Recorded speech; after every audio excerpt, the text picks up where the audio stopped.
Dia kata aku tak bayar sebab hang tak tahu aku macam mana aku duduk kat sini, sebab hang bukan duduk sini. You are not here, dia kata kan.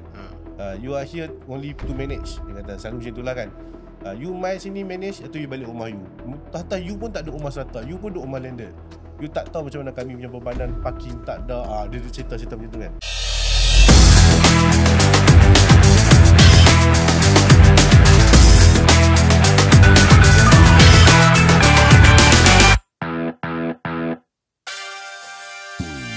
Bismillahirrahmanirrahim. Assalamualaikum warahmatullahi wabarakatuh. Sekali lagi, selamat datang ke IMG TV, podcast yang dibawa khas oleh IM Global Property Consultants yang berhad. So hari ini insyaAllah saya Syauki bersama dengan rakan saya Ismail akan membincangkan satu topik yang menarik, dan insyaAllah kita cuba kupaslah apa-apa yang patut yang boleh kita bagi input kepada kita punya penonton insyaAllah. So dalam kita duk jaga bangunan ni Mael kan, kita selama ni kita jaga bangunan lah kan. Aku jaga sikit, Han jaga sikit kan. So kita ada bos-bos kita apa semua kan. Agak-agaknya kita punya klien ni ataupun kita punya penduduk apa semua ni, mereka aware tak pasal mereka punya pengetahuan pasal strata dan sebagainya. Hari ni apa yang kita nak bincang sebenarnya? Okey, menarik. Untuk kita sebagai pengurus harta untuk menjaga bangunan strata ni, berdasarkan pengalaman yang telah kita lalui, mungkin lebih daripada 10 tahun, untuk tahun 2025 ni, yang boleh kita rumuskan adalah berkenaan ilmu lah. Kebanyakan pembeli-pembeli ni diorang tak ada ilmu. Diorang beli, diorang rasa rumah tu bila diorang beli, semua benda adalah hak diorang. Diorang tak fikir berkenaan tanggungjawab, apa bila dah dapat kunci tu, apa tanggungjawab diorang, apa hak diorang, semua itulah. So untuk hari ni sebagai Mukadimah lah kot. mukadimah, Mukadimah pada episod. ya, dan pemain kepada industri ni, so of course kita akan membincangkan berkenaan ilmu untuk kita berikan kepada pembeli-pembeli di luar sana, Ya. especially untuk pembeli bagi pembangunan strata, untuk kita bagi ilmu, sedikit ilmu lah. Ya, perkongsian Betul. secara santai, di mana benda ni boleh dibaca. Kita di-guide oleh Akta 757 dan Strata Management Act 2013 sebagainya. Cuma hari ni kita sembang dan alhamdulillah kita ada tetamu yang sangat-sangat berkaliber. Betul. 30 tahun lebih dalam industri. Campur-campur total 22 dari 70 tahun lebih. So, terima kasih tamu kita pertama, Surveyor PMJR Surveyor Haji Ishak. Thank you so much. Dan PMJR Chin Cho Liang. Thank you so much Mr. Chin. Okay. So, untuk pengetahuan tuan-tuan, semua tahu dah lah kot. This is the our two sifus lah in our company as well in the industry. So, yeah. Okay, saya boleh mulakan? Boleh? Nah, Sila. so Tuan Haji kot, mula-mula sekali. Kan? Okey Tuan Haji. Soalan tak berat ni. So kita tanya benda basic-basic je. Haji tahu dah. Okey. Okey. Tuan Haji, orang duk sebut strata ni, strata sana, strata sini kan. Kalau kata Tuan Haji boleh kongsikan secara layman lah, secara orang nak faham, apa tu hak milik strata? Apa beza dia dengan milikan strata dengan milikan properti lain? Ya, Bismillahirrahmanirrahim. Assalamualaikum warahmatullahi wabarakatuh. Terima kasih kerana menjemput saya dalam podcast ini. Handsome, kedua-dua moderator kita pada hari ini. Dipuji. Alhamdulillah. Terima kasih. Tentu sekali rakan panel saya, Mr. Chin, yang kemas bertarikh lahir dan sebagainya. Kalau kita lihat trend rakyat Malaysia membeli harta tanah, dan trend di mana mereka migrate atau berpindah daripada luar bandar ke bandar untuk mencari rezeki, bekerja di Kuala Lumpur, di Johor Bahru, mungkin di Pulau Pinang. Kita akan mendapati bahawa mereka kena membuat pilihan untuk mencari tempat tinggal yang sesuai. Dan tentu sekali tekanan kepada penawaran harta tanah di bandar-bandar besar termasuk di Kuala Lumpur ni sangat terhad. The scarcity of land.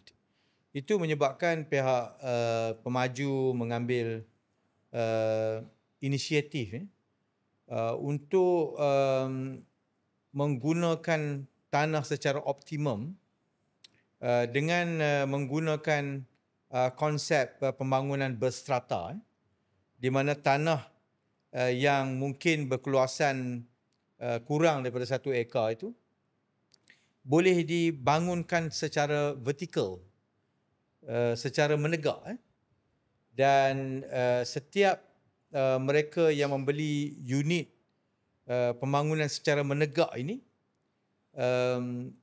boleh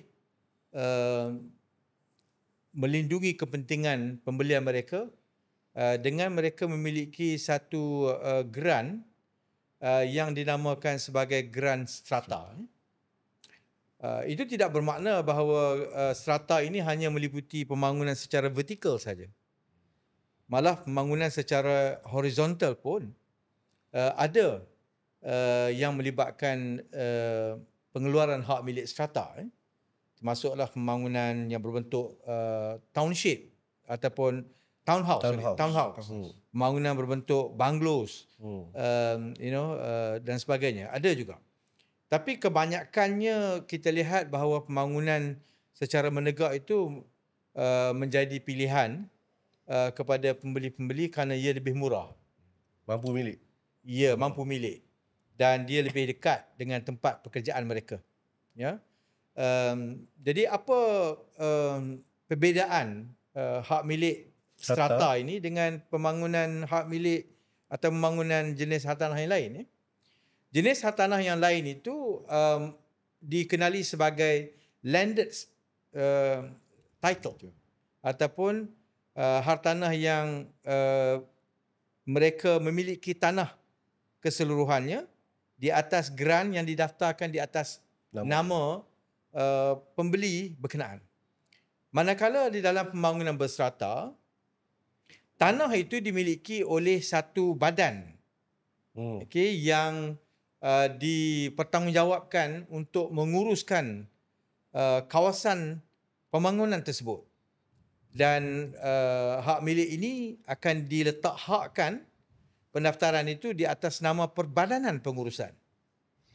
Dan Perbadanan Pengurusan ini memiliki kawasan yang disebut sebagai common property ataupun harta bersama. Ya. Dan harta bersama ini dimiliki secara bersama oleh semua pemilik unit petak, iaitu pemilik yang mempunyai hak milik strata tersebut. Jadi ada 2 tier di sini.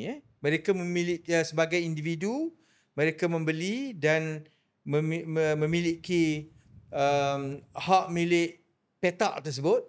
Dalam waktu yang sama mereka menjadi pemilik bersama kepada hak milik yang mana didaftarkan di atas nama Perbadanan Pengurusan.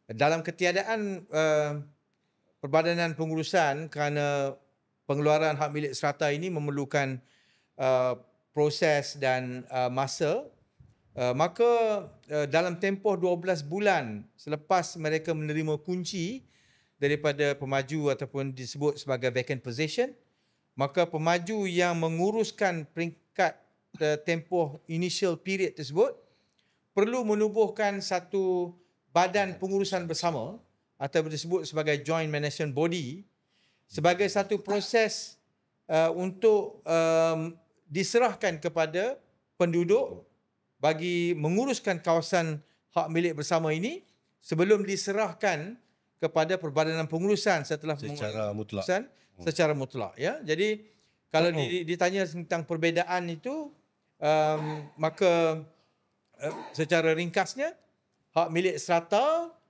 mereka mempunyai 2 tanggungjawab: menjaga unit petak mereka, dan waktu yang sama mereka juga perlu bertanggungjawab untuk bersama-sama dengan pemilik-pemilik yang lain menjaga kawasan bersama. Manakala hak milik yang bukan berstrata, itu mereka bertanggungjawab keseluruhannya terhadap rumah mereka dan juga tanah di dalam boundary mereka. Okey. Terima kasih Tuan Haji. Sama. So, satu penjelasan yang ringkas dan padat. Mana kata nampak jelas perbezaan kepada stratified property dan tidak bukan stratified. Cuma tadi Haji saya ada sebut tentang tanggungjawab. Kan? Kalau kita cerita pada tanggungjawab ni, of course, everybody got responsibilities. Cuma mungkin sebagai practitioner yang lebih daripada 30 tahun dalam industri, especially in Malaysia, kenapa penting? Apakah kepentingan untuk pemilik strata tu tahu dan laksanakan tanggungjawab tu? Dia tahu tanggungjawab tu dia, tapi kenapa dia penting? Terima kasih. Sebenarnya sebagai seorang pemilik bangunan berserata, kita mempunyai hak, kita mempunyai tanggungjawab, dan kita mempunyai kuasa-kuasa yang diberikan oleh undang-undang. Sama ada undang-undang itu disebut sebagai Akta Hak Milik Strata 1985 iaitu Akta 318 ataupun Akta Pengurusan Strata ataupun Akta 757. Kedua-dua akta ini memberikan satu garis panduan kepada pemilik strata untuk mengetahui hak-hak mereka, mengetahui tanggungjawab mereka, dan juga mereka diberikan kuasa untuk mereka laksanakan di dalam pembangunan atau pengurusan berstrata tersebut. Soalannya adalah kenapa pentingnya mereka mengetahui hak-hak dan tanggungjawab ini. Mereka tahu bahawa mereka bertanggungjawab untuk membayar yuran pengurusan ataupun maintenance charges. Mereka perlu membayar sinking fund ataupun kumpulan wang penjelas. Itu adalah tanggungjawab mereka. Okey, sama ada mereka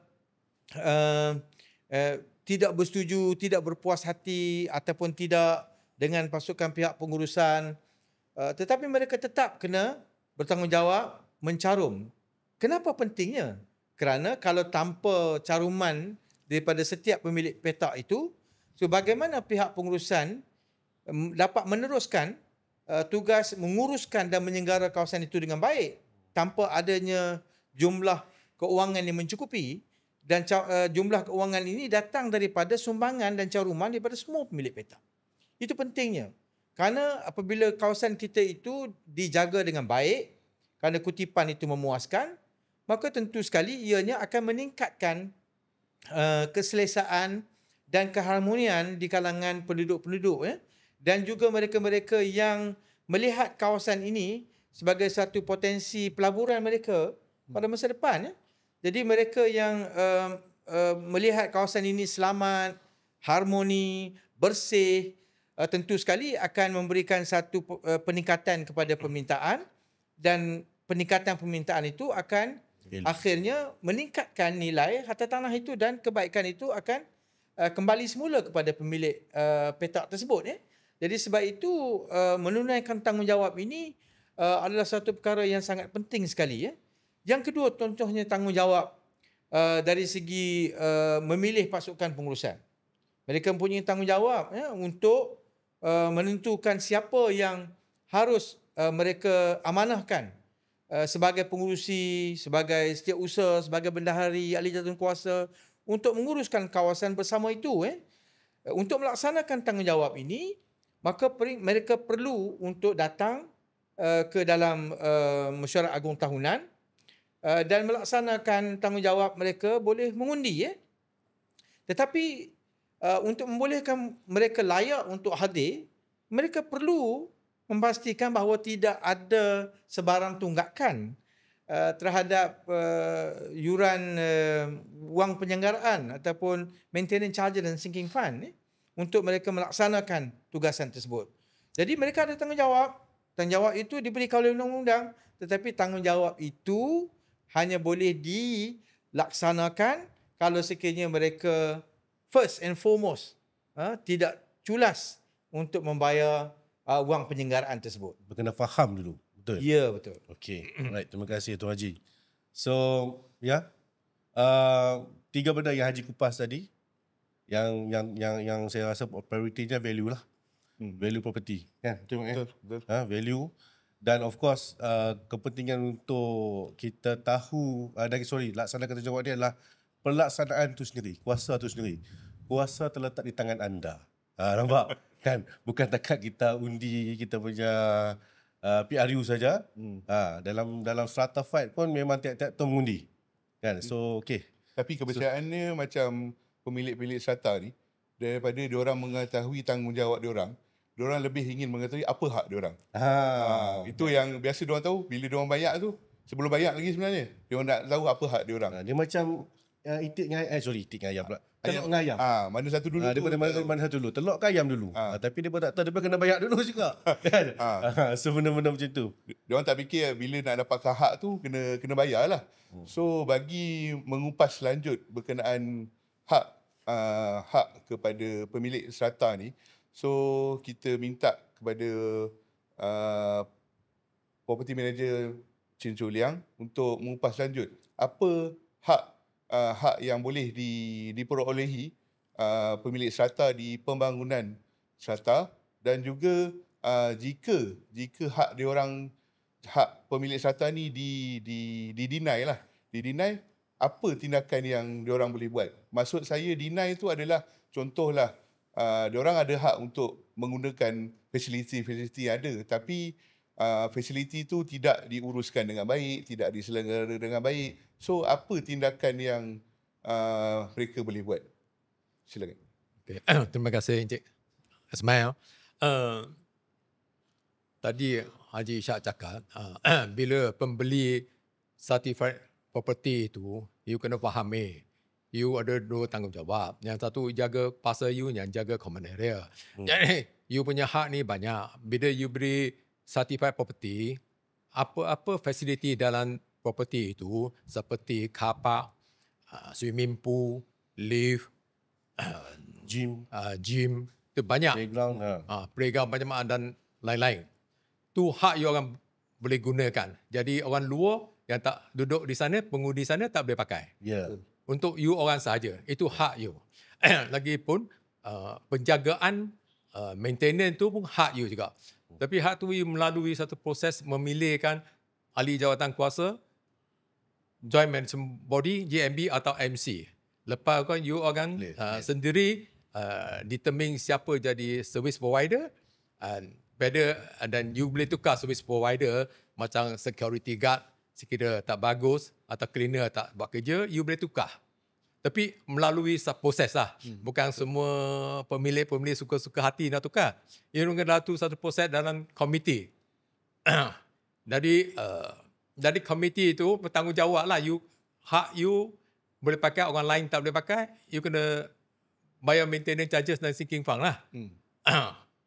Jadi with that, penghuni kena faham lah. Sebelum you beli certified property, you kena tanya atau study yourself what the strata property itu. Bukan you beli individual rumah, satu title individual tanah tu, you memiliki tanah tu saja, tapi dalam strata property, you memiliki pasar you dan common property dia. Jadi, you bertanggungjawab jaga dua-dua. And you orang pilih, especially the property management company, you kena siasat dulu lah. Whether they can perform or not. If nama tak bagus, tak pernah perform atau tak ada pengalaman, bila you invite dia orang masuk, and then you will face a lot of problem. Sebab dia tak pengalaman. Jadi pun, macam kata dia orang provide the security, katakan security. Security, you kena tahu market price dia berapa. Bukan dia cakap baik saja. Jadi, harga dengan dia performance. Who to monitor dari management body, management company. Dia monitor lagi bagi ke feedback, background check KPI kepada ke committee member. Itu baru boleh buat, bukan mulut cakap saja. I think itu saja. Okey, terima kasih Mr. Chin. Actually saya rasa berkenaan hak ni dah tertulis di dalam perjanjian jual beli diorang. Ya. Apa hak diorang, apa tanggungjawab SMP diorang. yang developer bagi tu. Betul. Cumanya sepanjang berkhidmat di pengurusan harta ni, saya rasa short summary yang boleh kata 99% lah kot. Pembeli tidak membaca diorang punya perjanjian jual beli lah. So daripada situ diorang tak tahu apa itu hak dan tanggungjawab diorang lah. So macam berbalik kepada tadi, Mr. Sri kata diorang ada hak untuk menggunakan fasiliti yang ada di dalam pembangunan yang diorang belilah. Dan setahu saya juga waktu pengurusan pemaju, setelah ambil kunci, kita ada pengurusan badan pengurusan bersama, lepas tu kita ada pengurusan perbadanan pengurusan. Berdasarkan akta pengurusan serata, apakah tindakan yang boleh diambil ketiga-tiga body ni sekira untuk menafikan hak pembeli-pembeli petak ni? Okey, soalan tu bagus. Ini banyak certified property menghadapi masalah ini macam macam mana bersikap pembeli penduduk penghuni di certified property, dia tak menuraikan tanggungjawab membayar maintenance charges. Biasanya of course macam biasalah orang hutang, you can go to the civil court. Tapi civil court tu bukan senang. Dia berbelanjaan duit banyak. Yang kata go to tribunal. Tapi sebelum tribunal pun ambil masa panjang juga. Tapi bila you dapat judgment, you kena enforcement of judgment pun ambil masa. Ada cara-cara yang lain. Seperti kan, you ada tempat tu ada security guard, ada bungkit. Kita dapati very effective. Bukan bungkit because of advance of technology. Jika you tak bayar, dia boleh detect, tak bagi kereta you masuk. Betul. You tak perlu berbalah atau argue with penghuni, dia automatik tak naik. Acu dia nak langgar, biar dia langgar, nanti dia kena sue dalam mahkamah lah. Okay. Ada yang cara yang lain tu, kita kena walaupun not penalize ni penghuni, dia pun client kita. Jadi you kena pro-human. Macam jangan katakan potong air lah, potong api tak boleh, api dengan TMB. Air pun kadang-kadang ada sebahagian under the management company tu bulk meter. Sekarang ni orang tak potong air dah. Cuma you can give the default list. Yang apa yang tak bayar nama hubung dalam notice board. Ini cuma nak memalukan pembeli aja. Tapi sebelum tu, of course we have to do some procedure lah. Tulis the surat notice bagi dia, use a phone call, cakap dengan baik-baik dengan dia. Jangan straight away memalukan orang, nanti dia main marah pula. Jadi cari satu hal lain pula. Ada banyak cara lagi, tapi the best cara is berundingan, communicating dengan defaulter. Apa sebab dia kena bayar. Ada punya macam gym, gymnasium, kita ada access card, kita bar dia punya access card, dia tak boleh pakai.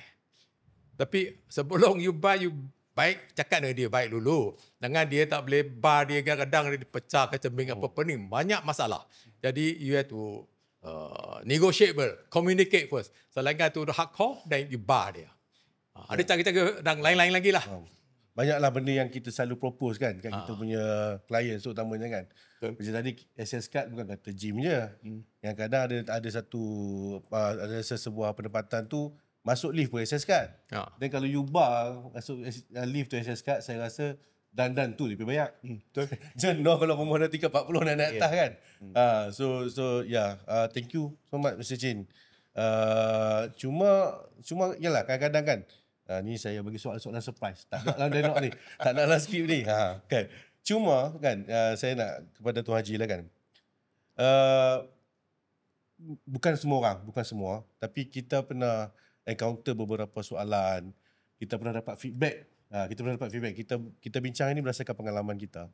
Feedback kita daripada pemilik serata ni kadang-kadang ada yang datang tu dia dengan semangat juang yang tinggi, nak memperjuangkan hak dia yang tak membayar service charge tu. Dia rasa dia kata aku tak bayar sebab hang tak tahu aku macam mana aku duduk kat sini, sebab hang bukan duduk sini. You are not here, dia kata kan. You are here only to manage, dia kata. Selalu macam itulah kan. You main sini manage atau you balik rumah you. Tata you pun tak duduk rumah serata, you pun duduk rumah landed. You tak tahu macam mana kami punya bebanan parking tak ada. Dia cerita-cerita macam tu kan. Mungkin sikit Tuan Haji, kalau kata boleh bagi tip sikit lah kan.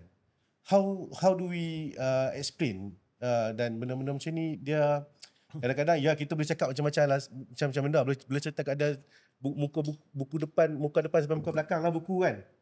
Tapi ada tak benda yang boleh kita sebut yang mengatakan benda ni adalah bukanlah benda yang luar biasa. Benda yang dia kena buat dan ini adalah hak sebagai pemilik bersama tu.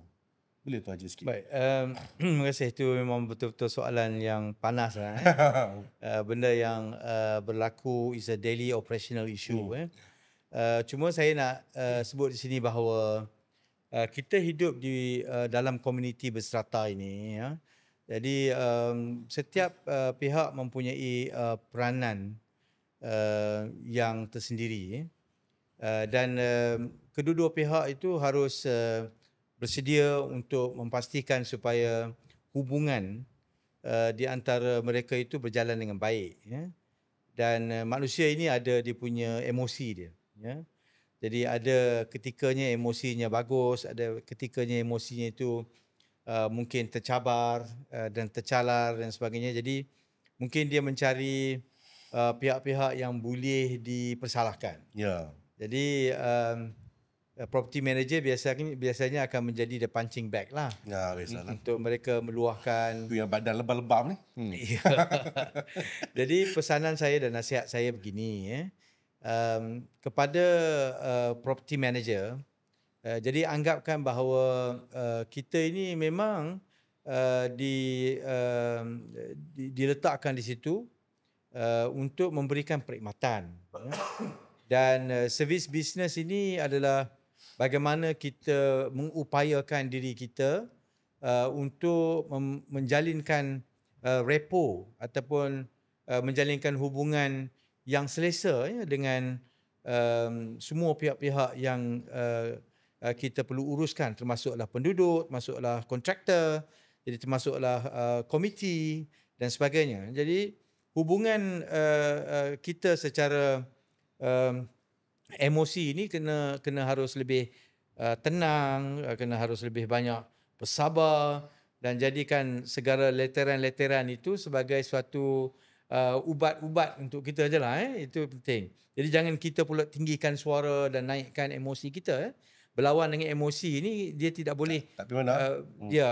Dengan kita menaikkan emosi. Jadi kepada seluruh property manager memang kita sentiasa pesan supaya mereka mempunyai karakter yang tenang dan passionate terhadap kerjaya ini. Itu kepada property manager. Dan cumanya kepada pemilik itu sendiri. Saya memang sentiasa ingin untuk melihat bahawa kerjasama di antara semua pihak itu harus dan menjadi prasyarat kepada kejayaan pengurusan yang cemerlang di kawasan pembangunan berserta. Semuanya perlu untuk melihat kehidupan berserata ini sebagai satu komuniti yang bertanggungjawab. Jadi komuniti yang bertanggungjawab itu bukan sahaja di antara pihak pengurusan dan juga pihak penduduk, tetapi juga melibatkan tanggungjawab komuniti itu di peringkat yang lebih tinggi lagi. Pihak Commissioner of Building itu Suruhanjaya Bangunan, pihak berkuasa yang lain, ya, developer juga oleh peringkat JMB dan sebagainya. Saya ingat semuanya itu perlu memainkan peranan yang sempurna untuk kita memberikan konteks supaya keadaan ini mereka faham. Kenapa mereka nak bersuara sebegitu rupa seperti mana yang moderator sebut tu? Kerana mereka mungkin kurang faham. Kurang awareness. Jadi dan juga mungkin kerana kita tu mungkin kurang mendekati dan mengetahui keadaan mereka. Tak ada human approach macam yang Sachin highlight tadi lah. Jadi sebab itu dalam subjek pengurusan harta ini kita memang memerlukan sentuhan daripada seorang dengan seorang yang lain. Jadi sebab itu di syarikat IM Global kita sini, kita senantiasa memberikan penekanan yang penting untuk melahirkan seorang kaki tangan ataupun pengurusan harta ni atau pengurus harta ni seorang yang mempunyai karakter yang boleh untuk berdepan dengan segala isu-isu yang melibatkan ini emosi. Jadi sebab itu kita committed untuk memastikan supaya semua proses dan prosedur kerja itu difahami oleh semua pihak, termasuklah oleh penghuni. Kadang-kadang dia tak faham kerana kita mungkin tak bagi SOP yang jelas kepada mereka. Jadi sebab itu di IM Global, alhamdulillah, kita telah berjaya untuk mendapatkan akreditasi dan juga pensijilan quality management ataupun pengurusan berkualiti ISO 9001:2015 untuk kita memastikan supaya setiap warga itu mampu untuk menjadi the best customer service professional. Dan dengan kita berbuat demikian, saya yakin dengan repo yang baik itu, maka penduduk-penduduk yang tadi mungkin datang dengan kekecewaan dan sebagainya, dan kita menjadi a good listener, dan akhirnya kita mungkin dapat menyelesaikan masalah tersebut. Yep. Terima kasih Tuan Haji. Ni sakit boleh saya tambah Sila. You tengok property management ni bukan menguruskan bangunan aja, tapi menguruskan manusia, orang. Betul. Pasal seperti kata dulu MCO kan, dia delivery punya. Kadang-kadang delivery pasal rumah ada 500 unit dan dia siapa punya barang. Kadang barang sampai dia tak beritahu ke owner. Owner tak datang, bagi benda tak ada. Jadi it's a duty of the property manager menguruskan benda ni. Jadi orang pun senang hati boleh dapat barang dia. Jadi kita tambah, ni bukan masalah bangunan, masalah manusia yang lain. Jadi yang kedua tu ada komplain ni, mengapa account tak ada. Saya ingat customer service kena baiklah bagi property manager. Frontline kita tu. You kena layang ni kata, dia faham, dia tak marah. Jadi memainkan peranan lawan tu sebagai kawan. Ada banyak kita pengalaman main gaduh-gaduh, lepas tu kita explain ke dia, tolong dia barang dia selesaikan masalah dia, jadi kawan baik. Jadi kawan. Itu I think one of the kerja kita ada buat lah. Best case scenario. Terima kasih Mr. Sin. Cumanya saya tertarik dengan poin Haji Ishak tadi berkenaan hubungan yang Haji Ishak maklumkan, hubungan antara pengurus harta dan juga pemilik petak, dan juga mungkin sekali dengan klien lah, SJMB ataupun MC, dan juga pengurus harta dan juga pembekal perkhidmatan. Kita faham memang itu dah memang praktis kita seharian. Cumanya mungkin ada, kita tak terlepas pandang adalah hubungan antara pemilik petak dan juga pemilik petak. Yang mana benda tu pun sangat penting sebenarnya, sebab untuk memastikan tanggungjawab pemilik petak lain tu adalah tanggungjawab pemilik petak juga untuk sentiasa saling mengingatkanlah. Macam mana contoh jiran sebelah kita tak bayar kan. So kita pun sepatutnya sebagai pemilik yang bertanggungjawab kenalah menegur juga kan, benda tu tak? Cumanya kadang-kadang bila dah di situasi pengurusan tu di peringkat badan pengurusan bersama dan perbadanan pengurusan, of course kita ada ahli jawatan kuasa yang datang daripada pembeli atau pemilik petak. Kebanyakannya yang kita sedia maklum, hubungan tu akan terjejas apabila komiti tu bertindak terhadap pemungkir-pemungkir di suatu pembangunan tersebut itulah. So bagi mendapatkan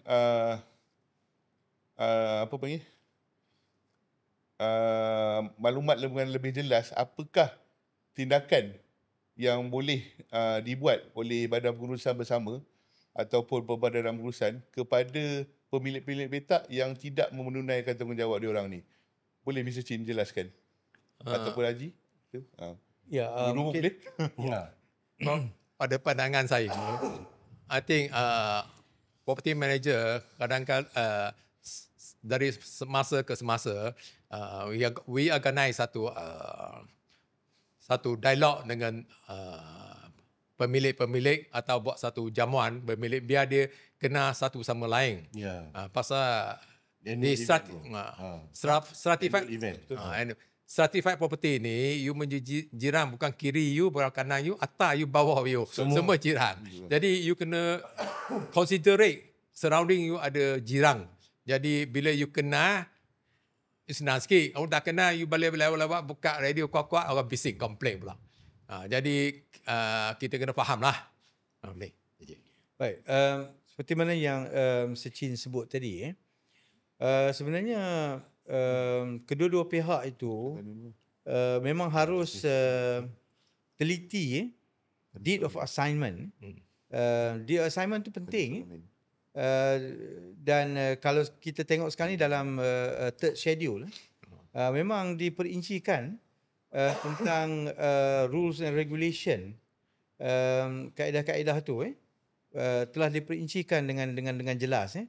Jadi apa yang boleh dilakukan oleh Badan Pengurusan Bersama dan MC kepada pemilik-pemilik petak jika sekiranya mereka mungkir, kalau sekiranya mereka tidak menunaikan tanggungjawab mereka, disebut dengan jelas. Contoh tadi apa yang Mr. Chin sebut tadi, saya sikit nak tambah bahawa sebenarnya ada peruntukan di bawah Akta dan juga rules and regulation untuk pihak JMB atau MC memohon untuk apa yang disebut sebagai cease of warrant. Jadi mereka boleh untuk membawa kepada pihak COB mendapatkan perintah sitaan untuk harta alih. Itu ada. Maknanya mereka ada ruang yang diberikan oleh undang-undang untuk mengambil tindakan, membuat lelongan kepada harta alih pemilik petak tersebut. Tetapi saya dapati mungkin proses ini pihak JMB ataupun MC, malah pihak badan pihak pengurusan harta tanah, pengurusan harta yang dilantik itu mungkin tidak begitu gemar menggunakan kaedah ini, kerana kaedah ini juga kadang-kadang memakan belanja yang agak besar dan memerlukan proses yang agak agak detail, agak rumit. Jadi sebab itu pada pandangan saya yang paling penting sekali adalah sikap kita mewujudkan komuniti yang bertanggungjawab ini. Komuniti maksud saya itu termasuk pemilik atas dan pemilik bawah, kiri dan kanan. Sikap kekitaan itu harus diangkat menjadi satu agenda oleh pihak JMB dan MC. Jadi kalau dalam kejiranan yang bukan berserata, mereka ada persatuan penduduk. Jadi dalam pembangunan berserata, mereka ada jawatankuasa JMB dan MC ini. Mungkin kita perlu untuk galakkan supaya beberapa biru-biru yang berkaitan dengan perhubungan, untuk mengeratkan perhubungan di kalangan penduduk-penduduk ini harus diwujudkan. Mungkin ada komiti yang bertanggungjawab untuk menguruskan surau contohnya. Dia ada jawatankuasa suraunya yang mungkin akan boleh dijadikan sebagai pemangkin untuk kita menyelesaikan masalah. Jadi maknanya kita ada mediation center dia. Di surau, mediation center tu mungkin di tempat rumah pengasuh ataupun tempat mengaji, ataupun di community hall yang kita buat event dan sebagainya. Jadi konsep itu saya rasa harus diberikan penekanan. Satu hal lagi yang saya tengok dilakukan oleh pengurus harta lah terutamanya, untuk mewujudkan satu program-program yang interaktif ini. Antaranya mungkin kebun bandar ni.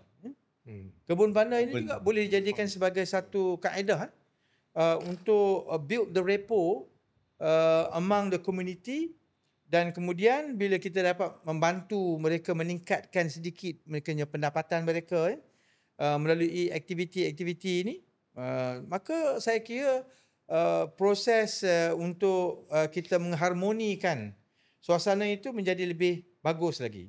Dan akhirnya bila kita semua orang hidup dengan ceria dan mereka tidak ada berpuak-puak, maka kita akan dapati bahawa tahap pengurusan itu akan menjadi lebih baik lagi.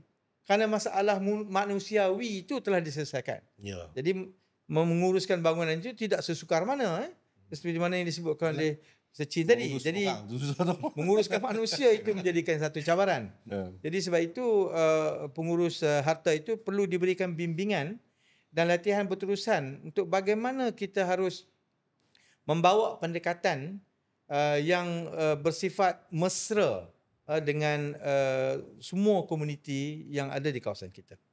Baik. Sangat padat dan juga telah melangkaui soalan kita. Sebenarnya soalan tu tak main dah. Tapi Tuan Haji fee dulu. Tak apa, jalan. Dah lalang Haji pun melangkaui apa yang kami nak tanya. So kami pun melangkaui lah apa yang di-plan lah. So sebab tadi Haji dah ada sebut berkaitan antara badan-badan yang ada di sesuatu pembangunan strata, iaitu Persatuan Penduduk. Persatuan Penduduk ni boleh kata satu kita punya opponent lah. Kebiasaannya lah adalah opponent lah. Kebiasaannya. Boleh tak mungkin pemilik-pemilik strata di luar sana tak boleh bezakan apa itu Persatuan Penduduk, JMB dan JMC.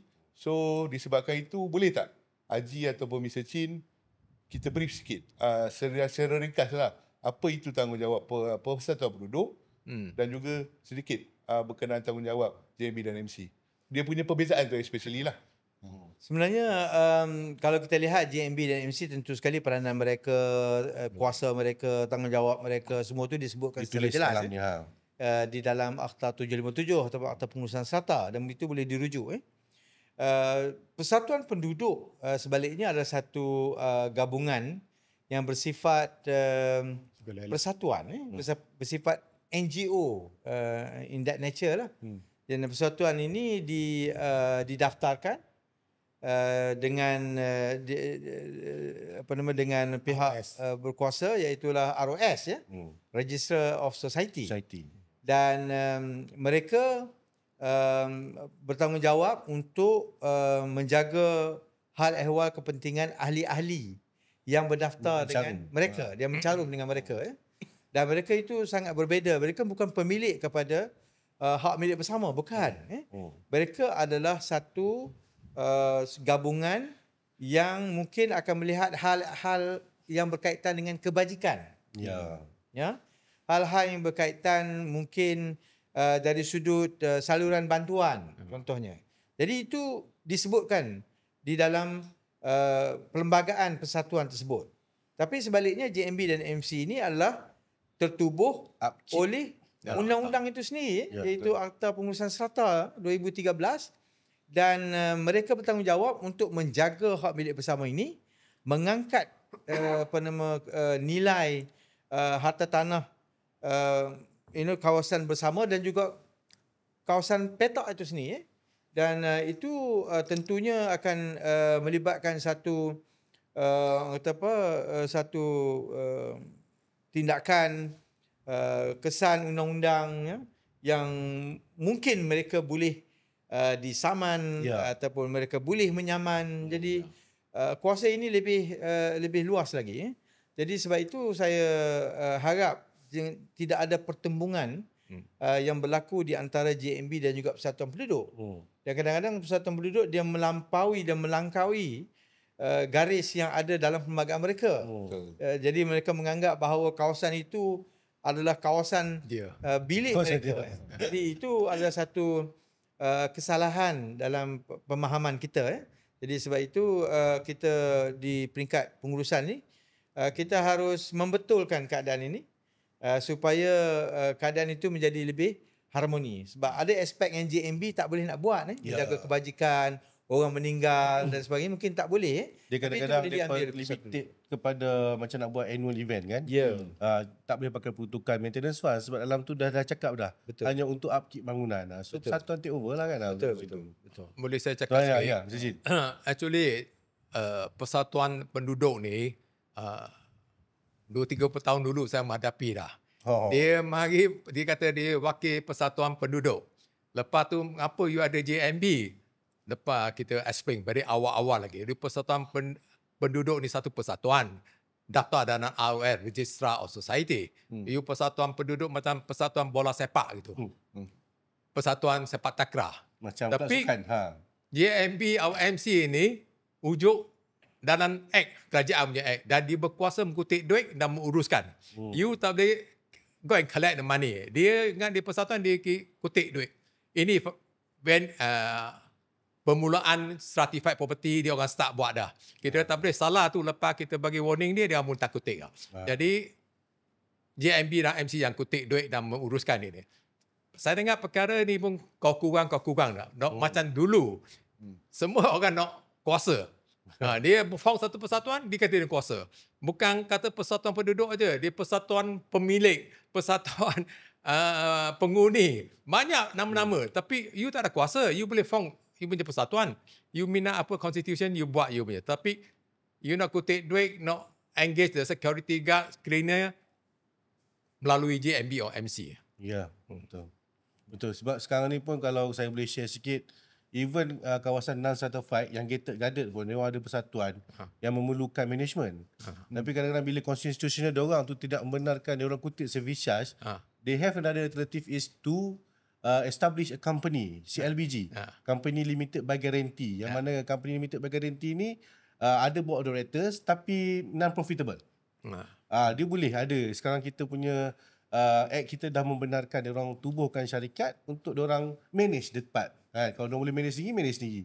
Dan selalunya lah company-company ni akan outsource balik kepada property manager yang re-recognize lah.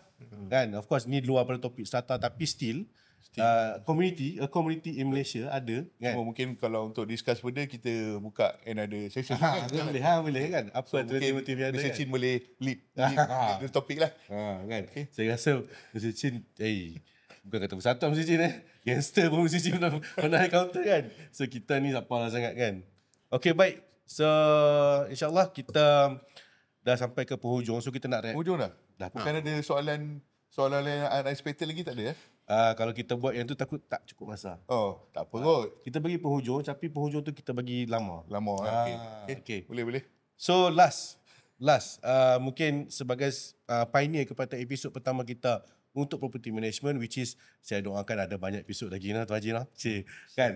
So untuk pioneer ni kan, mungkin satu nasihat yang paling yang kata boleh diberi kepada secara deep kepada mungkin pemilik baru ataupun bakal pemilik dah existing ataupun yang baru ataupun bakal yang nak membeli sekarang ni.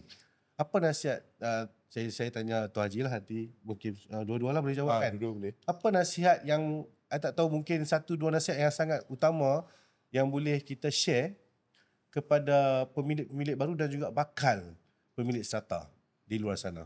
Ya. Nasihat saya yang pertamanya adalah mesti mencari ilmu. Sebab ilmu itu adalah penunjuk cahaya, dan kalau sekiranya kita tidak ada ilmu yang mencukupi, kehidupan di strata ini mungkin akan menjadi satu nightmare kepada kita. Itu nasihat saya. Dan mencari ilmu ini haruslah daripada mereka yang ada pengalaman. Mencari ilmu berdasarkan kepada undang-undang yang ada, bukan daripada dengar cakap, bukan daripada pengalaman-pengalaman buruk yang diceritakan oleh mereka-mereka yang tidak bertanggungjawab dan sebagainya. Jadi kita kena mencari ilmu daripada pihak-pihak yang berautoriti. Pesuruhjaya bangunan, dekati mereka. Syarikat-syarikat pengurusan harta yang berdaftar dengan lembaga penilai pentaksir, ejen hartanah dan pengurus harta, dekati mereka. Dan juga penting sekali untuk kita senantiasa menyertai dan mengikuti seminar-seminar yang dianjurkan oleh pihak Pesuruhjaya Bangunan, oleh pihak-pihak yang berautoriti. Saya kira itu semua akan memberikan input yang sangat berguna kepada kita ke arah persediaan kita memiliki bangunan berserata. Jangan kita dah beli bangunan berserata, baru kita nak pergi cari ilmu. Nanti kita akan berdepan dengan event yang buat organize, MAPFN organize, pemilik boleh join lah. boleh join. Pemilik Kan? boleh join. Dan Ya, saya tak ada isu selaku presiden kepada Institut Pengurusharta dan Fasiliti Malaysia boleh mengesahkan bahawa segala program-program yang kita anjurkan setiap bulan Open to itu public. boleh di-access oleh public, oleh anda semua yang mungkin berminat untuk membeli penggunaan serta. Itu pertama. Nasihat saya yang kedua adalah untuk kita memainkan peranan yang maksimum sebagai penghuni di bangunan berserata, menjadi cakna, menjadi orang yang concern terhadap persekitaran kita. Persekitaran yang bersih, harmoni dan selamat ini mesti menjadi satu matlamat bersama oleh setiap yang ingin memiliki bangunan berserata. Mesti kena ada purpose. Kenapa you beli bangunan berserata? Tentu you inginkan keluarga kita selamat. Kerana kita sering mungkin outstation. Kita nak bangunan berserata kerana kita nak supaya kita enjoy all the facility. Dan kita nak keadaan yang bersih dan sebagainya. Itu memerlukan keuangan yang mencukupi. Jadi kalau kita melibatkan diri kita secara aktif di dalam komuniti ini, tentu sekali komuniti ini akan akhirnya dapat membantu untuk mewujudkan keceriaan di dalam kawasan yang kita duduki. Jadi itu dua nasihat saya. Ambil ilmu dan kemudian terlibat secara aktif. Get involved. Yes. Okay. Mr. Jin?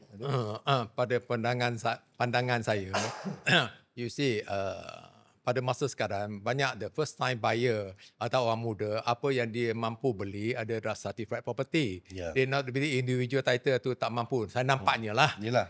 Itu mahal. Kebanyakannya, betul. Kebanyakannya, bukan semua. Memang ada pemuda yang duit banyak pun ada. Cuma kebanyakannya dia mampu cuma beli certified property dekat dengan tempat pekerjaan, location tu. Jadi sebelum you beli, you kena faham dulu. Of course, you belum beli, bagi you atas-atas you baca pun tak faham juga. Orang cakap pun tak faham. Cuma you kena ambil inisiatif. Kita tanya orang yang pernah duduk sana, kau macam mana? Then you learn a bit by that. If saya nampak banyak ni, bila kita cakap dia pun tak faham apa maintenance charges rumah dia dulu, dia duduk tak pernah bayar. Bayar sewa, bayar bank aja, apa bayar maintenance charges lagi? Apa sinking fund lagi? Dia pun tak faham. Tapi slowly dia campur dengan pemilik yang duduk di certified property, dia akan tahulah dia cakap dengan dia. Atau dia sewa dulu. Circle dia tu. Dia sewa, dia tahu.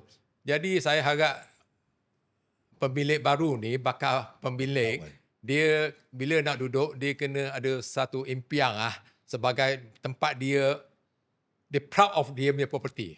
Jadi dia menjaga. Jadi semua orang proud of dia property, dia jaga cantik.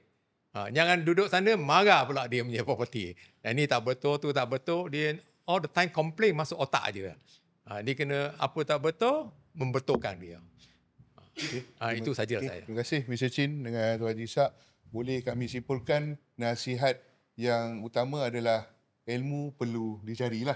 So sebelum kita menerima ilmu kita tak boleh datang sendiri. Ilmu sehingga mati. Okay. Sehingga nyawa lah. Kan. Okay. So kalau kita boleh wrap up, hari ini kita bercakap tentang basic strata, bagaimana kita punya leaders in industries, Mr. Chin dan juga PMGR Survey Ishak telah berkongsi input-input yang pada saya sangat-sangat jelas untuk dihadam, kan. So secara basicnya ini adalah permulaan perbincangan yang mana kita tak sentuh banyak lagi sebenarnya, kan, pengalaman-pengalaman kita menguruskan AGM, menguruskan EGM, macam mana kita berhadapan dengan demand-demand yang di luar jangkaan. So benda-benda tu insya-Allah kami akan cuba kongsi daripada masa ke masa. Reach us in our website www.img.com.my. Kita ada social media yang banyak. Platform kita Facebook, Twitter, Twitter dah. Facebook, TikTok, X, Instagram. InsyaAllah banyak lagi yang kita akan cuba pelopori. Dan hingga itu saja. Okay. Thank you so much PMJ Asri Ishak, PMJ Asri, dan sampai jumpa lagi. Assalamualaikum.